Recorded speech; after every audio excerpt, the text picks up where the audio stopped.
The Heartless CEO, written by Yerun G. Chapter 24. Jealous. How's your day? Kanor asked Sen with a smile as he entered the car. Good. His short response to his grandfather. Did you meet her? Sen nodded and smiled a little as an answer. Why do you look sad? He said when he noticed that he was not in the mood to talk. I saw him. Kanor sighed as he watched the child. He knew who he was referring to. Don't worry, Grandpa. He didn't see my face. Sen gave a quick explanation. Very good. Do you know that this is not the right time yet? I understand. Connor wanted to make the child happy, so he decided to take him somewhere. First because it was still early. He will only be even sadder when they go home because his mother is not there yet. After Steven sent his daughter home, he returned to the office because he had a meeting at 4 p.m. at the hotel he owned in Laguna. He knew that Nicole had gone there first because he wanted her to be familiar with the management of the hotel they were building in Batangas. When Nicole arrived at the hotel, she did not enter immediately. She smiled bitterly as she remembered what had happened in the past.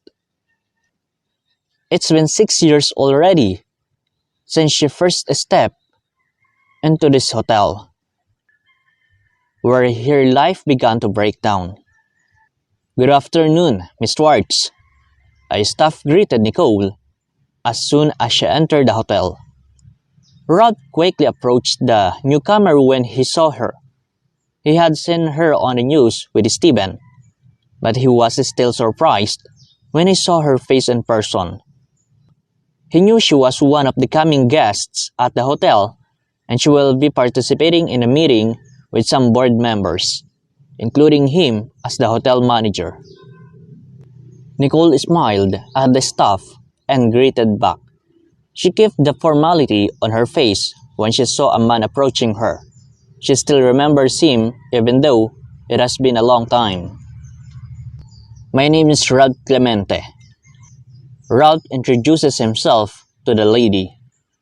Nicole Schwartz, Nicole said as she shook hands with the young man. He has not changed. He is still handsome and elegant. Nice to meet you. You look like my old friend, and you're both kind. Nicole quickly avoided looking at the other person. So, the woman who looks like me is known even in this place? She simply looked around the hotel to avoid Ralph's intense gaze. Ralph forced a laugh and scratched her neck even though it wasn't itchy. Well, I hope you don't mind if I compare you to her. Not at all. I'm used to it. She smiled a little at the young man. Ralph walked with the lady and gave her a tour around the hotel before the meeting started. Steven was not there yet after all.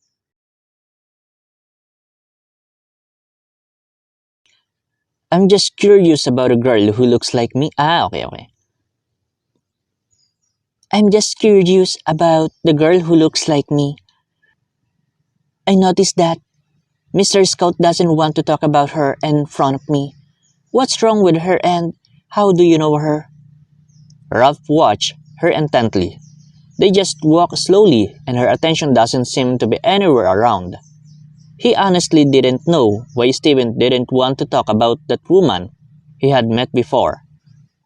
All he knew was that she suddenly disappeared and a few months later, he heard she was dead. He wasn't a gossiper or a close friend of that woman, so he didn't pay attention to her whereabouts anymore. But now, he has taken an interest in the lady who looks like her. As far as I know, she's just a simple girl, but her unique beauty got attention of the others. Like you? Nicole asked jokingly. Well, Ralph scratched his neck again. It's normal for someone like me to admire a woman. Nicole smiled at the young man. He really still hadn't changed, and he still likes giving compliments. But she likes his attitude, and he was nice to talk to. They were in such a scene when Stephen saw them. Just like when they were on the site, he has a very angry expression on his face while looking at her. Is everything inside yet? Stephen asked Ralph and didn't bother to greet him. Yes, sir. We're the only ones they are waiting for. Ralph answered politely. Let's go. Nicole was surprised when Stephen suddenly grabbed her by the waist and they had to walk like that. When she turned to look at Ralph, he was looking at Stephen's hands resting on the back of her waist. She aimed to get Stephen's attention, but he acted like he heard nothing. She could do nothing but keep walking because he squeezes her waist when she tries to get away from him. Upon entering, those present immediately stood up and everyone's eyes were focused on Nicole because of her closeness with Stephen. The meeting had just ended, and Nicole understood almost nothing because of what Stephen was doing. He did not allow her to sit elsewhere, but beside him. And while those present were busy with a discussion, the young man's palm was also busy playing with her hand that's resting on his thigh. No matter how much she tried to pull her hand away, he didn't want to let go, and no one noticed because it was under the table. What is wrong with you? Nicole abruptly withdrew the hand held by the young man when they were the only ones left in the conference room. Nicole was even more annoyed when Stephen just looked at her questioningly and he acted innocent. I'm leaving. She stood up and left the young man. She breathed a sigh of relief because he let her get away from him. Stephen also couldn't understand himself. He just watched Nicole until she went out of the door.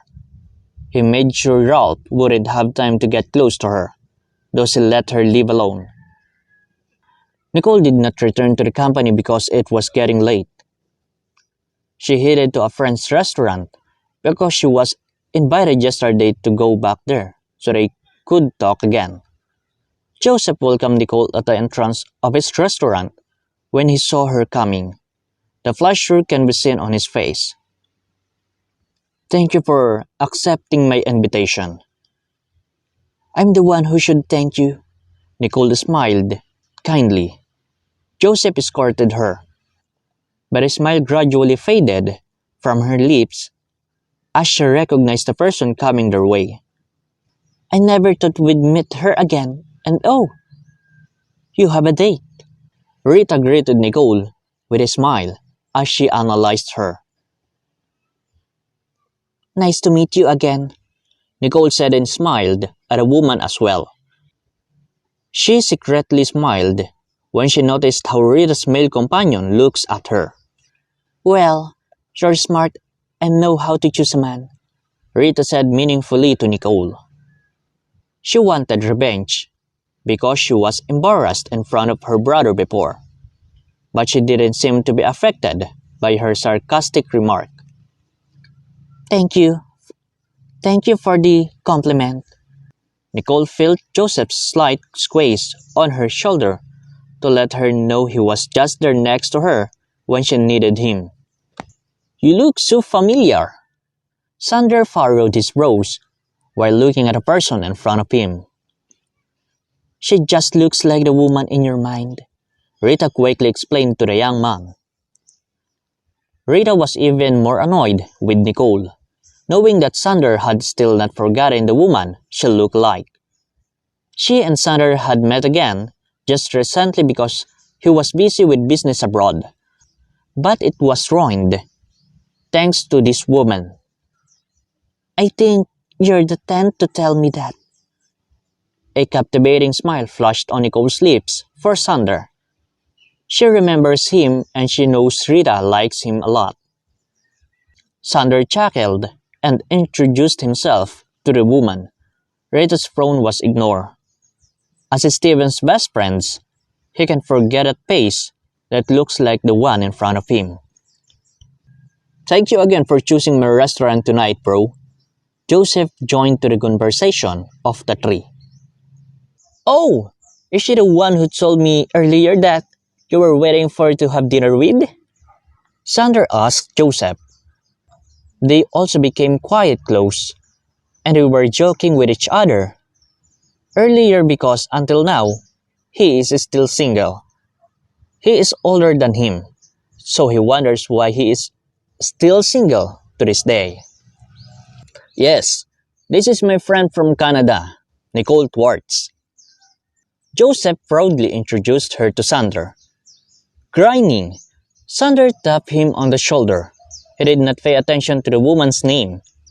He was happy for him because it seemed that his delicate heart had found romance. Good luck. Sander winked at his friend before saying goodbye to them. He has taken Rita away from the woman because it looks like she will cause trouble again. Sander drove Rita to their house. It was a perfect time that Stephen arrived and invited him to have a drink first. Have you seen that woman who looks like her? Stephen frowned as he looked at him. He wasn't drunk yet, so it couldn't be that his mind was flying somewhere else. Oh, come on. I know you still can't forget a night you had with that woman. That's why you can't bring yourself to have sex with another woman. It was only then that Stephen understood who he was referring to. He kept nothing secret from him, and he is the same with him. He had just arrived at their country, so he certainly didn't know the news. Where did you see her? He asked nonchalantly. So you'd seen her? Sander was stating the fact. Stephen poured wine into the glass and did not answer him. Sander grinned as he carefully read the expression on his best friend's face. And silent means yes. Seems like I was late to know about her. Fortunately, I saw her earlier at the restaurant with her date. Sander chuckled and didn't take his eyes off his friend's face.